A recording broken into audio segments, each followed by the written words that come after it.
Hey, how you doing? Welcome back to the Monkeyshine Lab, and just got a couple of cars here that I'm gonna liberate from the packages. So we're gonna do a little nerd ASMR as we've done here in the past. I'm going to take these cars out of their packages, and then I will give a very close look at each car after I'm done opening them. So I'm going to start with some Matchbox. This is a Rabbit. It's from it's a Golf, but it's a 1976 Golf, which is basically the same as a Rabbit.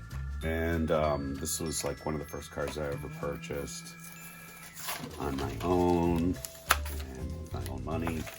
By the way, this is something else that my wife didn't know, and I don't know if anybody else necessarily knows, but Matchbox faces left, Hot Wheels faces right.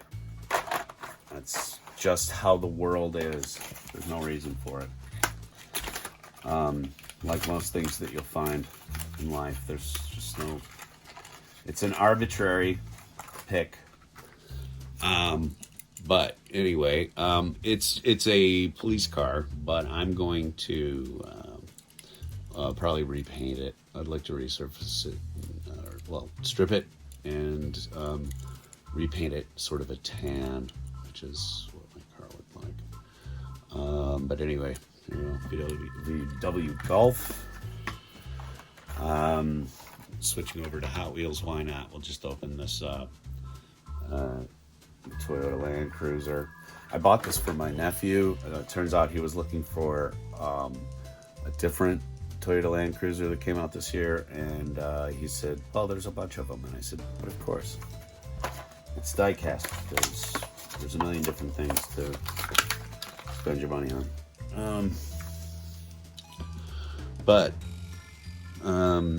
So now I own a Toyota Land Cruiser. I'm not one that buys the 4x4s and the trucks and stuff like that.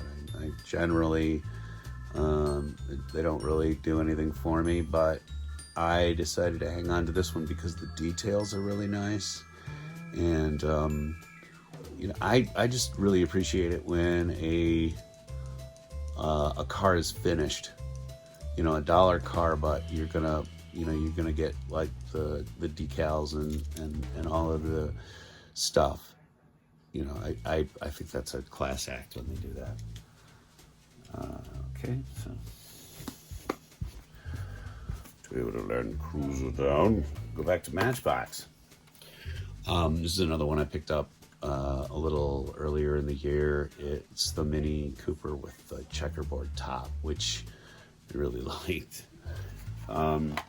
When I would play games like Gran Turismo and stuff like that, my roommate would always enlist me to do certain parts of the games. One of which was to drive the cars that seemed more like a golf cart. And I really enjoy small motor racing. I think there's something to it that you don't get with high speed F1 and stuff like that. I mean, there's just something about little tiny cars bumping for space. I love it. It's a lot of fun. Back over to Hot Wheels real quick. Bought this Charger. The 2015 Dodge Charger SRT. It was one of the winter cards, so I got this for 60 cents. For some odd reason, at a Fred Meyer that I was at, they had these out, and they had them for sale for 60 cents a pop, which is, I don't know, it's an odd thing to do with something that just came out, but there they go. But I picked up this Charger for Andre originally. I sent it in that box. If you haven't seen his box opening of what me and my wife put together, she's still worried that he's traumatized, and that he thinks that we're religious zealots or something, because we put these like ancient Bible pages we found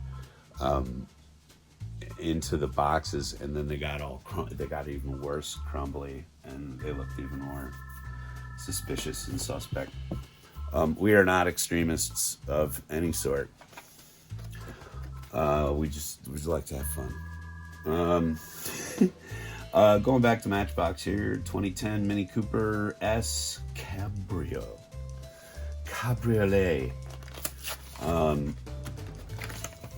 The Cabrio, again, these are small motor. Wow, this thing must be childproof. Having real difficulty getting the blister open. Go figure. This was another one of those the Matchbox Exotic series that came out. The details are on a Matchbox. I feel like they tend to nail the decals and the details a little more often with their mainline cars, and I know there are a few other guys out there who they swear by Hot Wheels. Nas is not a big Matchbox buyer, but he appreciates them. I'm trying to get him hooked. Moving on, 67 Shelby GT500. I found these at the bottom of a bin,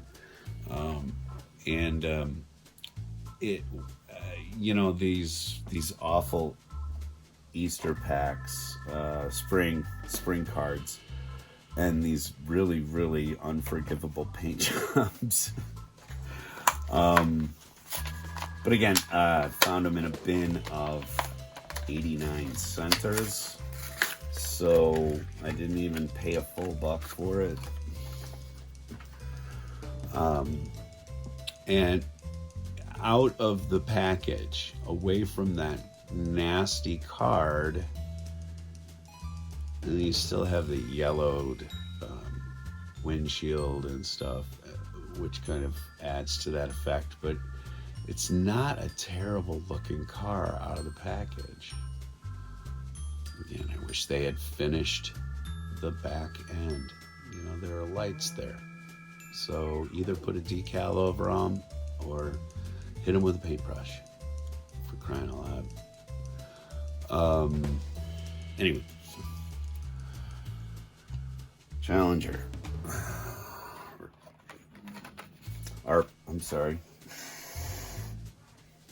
Shelby 67 Shelby GT.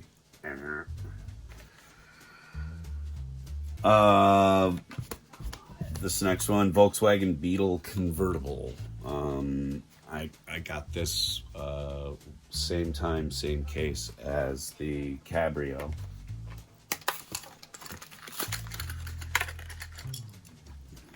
Flip right out. I have a lot of Volkswagen Beetles and stuff. I really do like Volkswagen a lot. And again, you see with this one, Matchbox, they finished the job, which I seriously appreciate. Thank you, Matchbox. I love you. Other collectors might not dig it, but I do. And then we have this 70 Dodge Hemi Challenger, again the spring card, and those are just really awful. So we're gonna get this car away from that awful card and see if it doesn't improve. I think it will. It's so funny how Matchbox gave me these different glue. What's up, Axel? All right. And the the 21 on there for 2021 spring cars. I like the purple and green. a little better than that orange and blue, or the yellow and blue. That's kind of a little more dynamic, and I bet if you hit it with a black light, it probably looks pretty neat. But there's that one. Now, sort of as a finale, I'm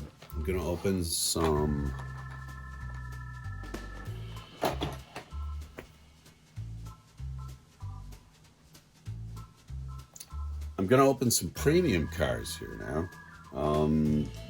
These are ones that I just really, I picked up and set them aside and never picked them up again. And excuse me, I have been meaning to break these guys loose because I wanted to see for myself too what a premium copy of a car feels like in one's hand out of the packaging. And I have several from this set, actually, it turns out. Or not several, but I do have the ones that I wanted, which was the Aston Martin, the Valhalla, which this is, and the Bugatti. Looking at the McLaren Senna, I think I kind of made a mistake not picking it up when I saw it, but I do have the Bugatti, that one. Some of you will remember how I got the Bugatti. That was all Annie. And it's in previous episodes. I'm trying to remember where it was. But anyway, let's open some premiums. Yeah. This is number 3 out of 5, Exotic Envy. This is the Aston Martin Valhalla concept. It's got real rider tires on it. It's, it says Hot Wheels car culture up in the corner. Got all the stuff I showed you on the back already. I feel sometimes like I ought to say a little thanks to the collector gods or something like that before breaking something like this loose. And a lot of you have seen Nas get regular cars, like, out of their packaging, but I wonder, because of the way this cardboard is treated and sealed, it's more of a glossy finish. I wonder if acetone would sink through this well enough, quick enough, and easy enough not to wreck anything, so that you could get that car out of the package without wrecking it. But I'm gonna wreck it. Because I don't care. and the nerds cry. And I'm sorry if that upset you, to have me just attack the packaging savagely like that. I think I probably will end up cutting that image from the package and putting it up on the wall, because it's pretty slick. This is nice. This is very nice. It feels heavier than a Mainline. Not by much, actually. The Charger, I can tell that the premium is a little bit more weighty. But I like the paint job. I like the details. These do not have any moving parts that I know of. But anyway, that Valhalla is pretty fat little car. I like that.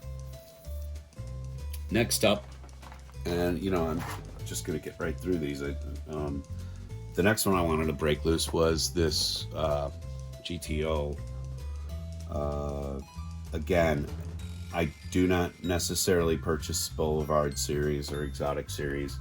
I feel like Hot Wheels are a little on the expensive side in that in this class.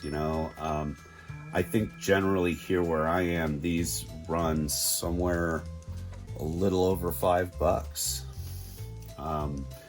They're on a really nice card stock, just like the Exotic series, and the artwork is fantastic.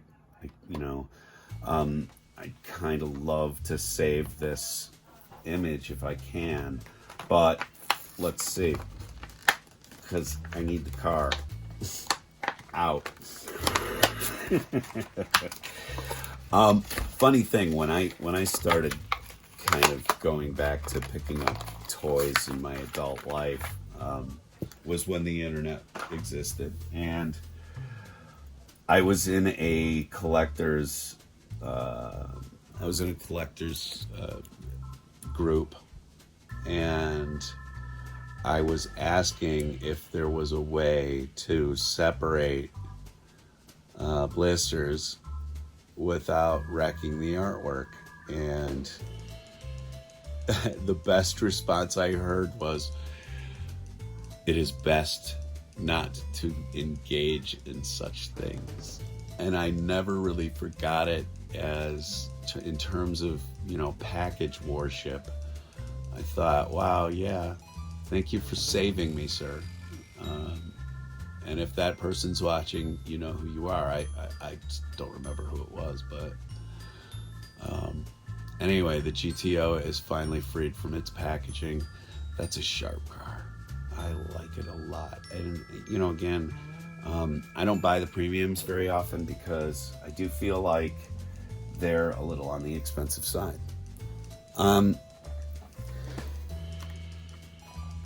The next one is removing this Roadrunner from the backing. Again, I really dig that artwork. I don't know if acetone is going to get through the gloss paper, so I'm not going to try. I don't really care that much, but I'll probably cut that artwork from the back of the cardboard and put that up somewhere.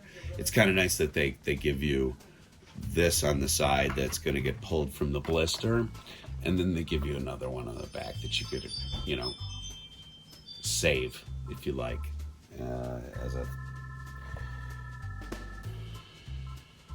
as an ID sheet or whatever, a cut sheet of the car. It gives you all the various details of the car. Anyway, here she comes. Pardon my wife, she's on the telephone. She would be here if she could, if she's on the phone with somebody else. Oh, that felt good. That feel good, isn't it? I hope that people out there are watching this and enjoying the idea that somebody is just totally fucking up their numbered and lettered and ID'd and indented car because they want it out of that packaging, and you don't want to take out your M2, you don't want to break your Roadrunner free, but you'd like to see it out of the package. So that's what we do for you here at Monkeyshine. I hope I'm not overloading this microphone by sitting on the side of this phone. This is where the mic is. But anyway, there it is. There's the Roadrunner. Oh yeah. Come on. I had to purchase that. And M2 is cool. These $4 cars. And by the way, this with the stand and all the car and etc. It's $4. So the difference between a $5 and, by the way, this is a very heavy piece of metal here. Not in terms of well, man, the GTO is always heavy. This is a very heavy car. You get what you're paying for if you buy this GTO. This is a little lighter, maybe about the same. And I will end up removing the screws on the bottom so that I can take the car off of the pedestal. But they give you these display pedestals, so you've always got kind of a thing there, so you don't have to answer people's questions of, ooh, which one is this?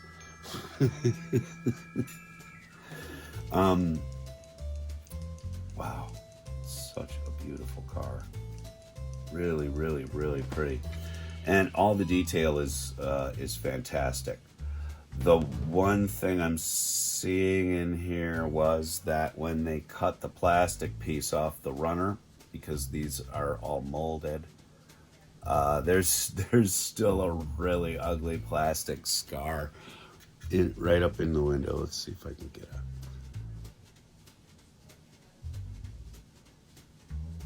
See that little nub right in the center up at the top of the window? Gonna have to get at that with a little craft knife. No big deal. So anyway, that's the M2s, and since I'm on a roll here and things are just going absolutely bonkers, I am going to open up this set of night burners. Why not? Andre's got 19 of these, so if you need a set of night burners, contact Andre at the First 117 Network, and you know, maybe he would make a trade or you know, a sale. And by the way, he is always very good about that. He's not, you know, he generally just goes retail and stuff for stuff like this that you might be looking for that you missed, you didn't get a copy of. So anyway, this is the Night Burners set. This is a semi sought after set because of the Datsun 510 wagon in there. A lot of people are looking at that with longing eyes. I like the Ford Escort a lot, and I really dig this Porsche down here. I like the paint work on that. So I'm gonna break these out of here, and I'll probably end up sending the Datsun to Andre. It's a neat looking car, but it doesn't do anything for me. So I have finally learned with these 5 packs how to open them and not look like a complete numbnut. Actually, I look like a numbnut all the time. It doesn't matter. But the other thing I like about this is you can just take this plastic shield out, and like all of this cardboard goes right in recycling. Tray shot of these cars. Tray shot of these cars without my wife talking in the background. Anyway, let's take these bad boys out of here first. I got the Corvette, 68 Corvette. Hang on a second.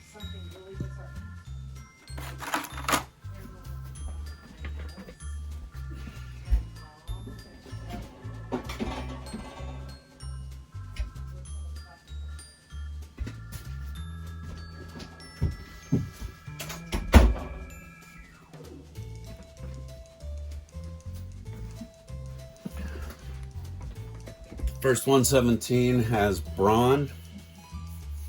I have the rest of my life. Oh no. Thank God for editing. Which, you know, I'm kidding. You're all gonna see that. I'm not gonna bother cutting it out.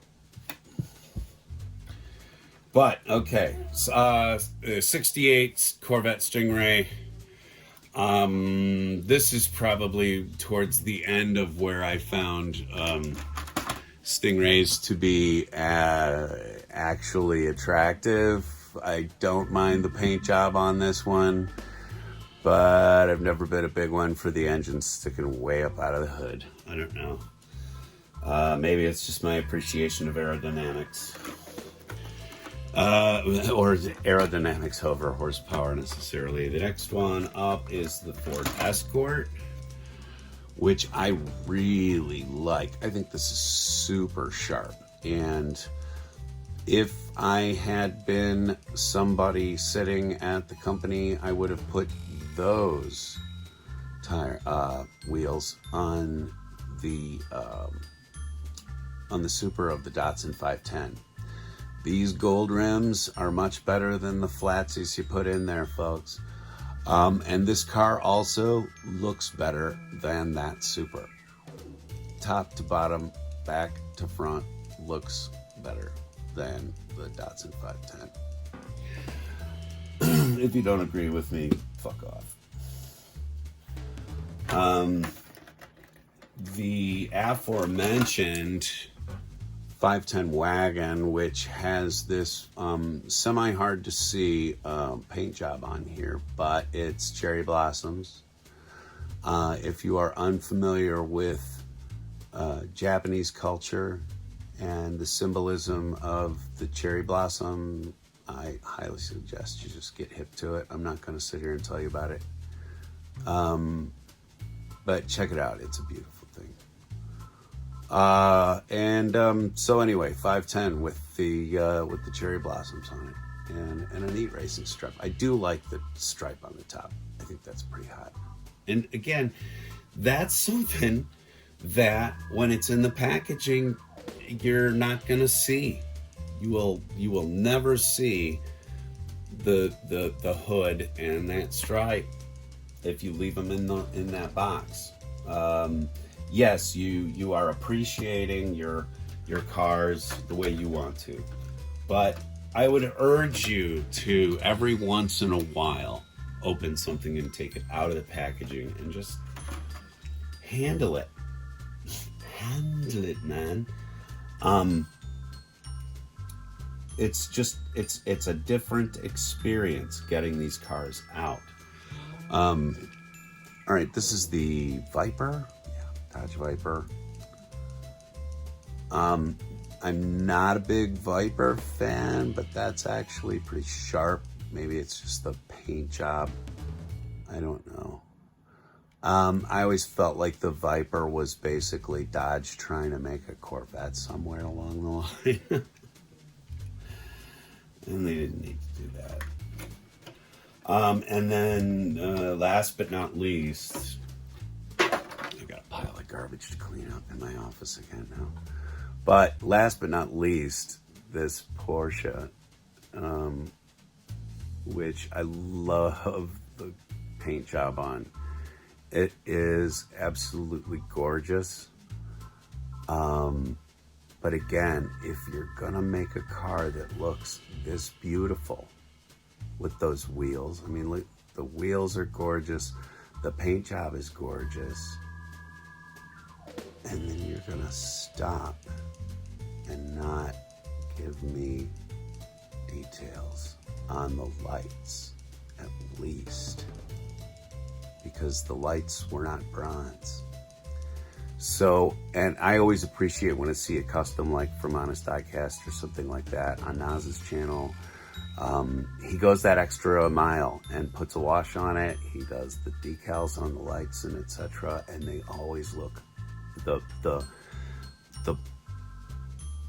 I think it was the Ford Mustang, and I'm not sure what year it was, but you should go over to Shelby Street Diecast or Nostalgic and check out the custom Mustang that he did for Nas. It's the kind of finish work I wish were on every car, and especially though, like Supers. I wish that Supers were actually more important and better looking than just a change in package and a slight change in paint job. Finish those. And they don't. If I don't have my 510 up here any longer, but if you look at the front end of the back end of the 510, it doesn't look any better than a $1 mainline 510 from that series. Anyway, I will give you a quick flyover of these cars without me jabbering and gabbering. Thanks for coming out here to the Monkeyshine Lab. If you like what you see, please like, share, and subscribe. Our other programming is not just opening stuff. But I just really needed to kind of get these again out of the package and into a case where I can better manage this stuff. If you would like to get a hold of the First 117, you can get a hold of Andre at first117network.com. He's got great merch over there, and we are a channel that is a part of that network. So please go over and check out what he's got going on, and we will see you here again on the Monkeyshine Lab. Thanks.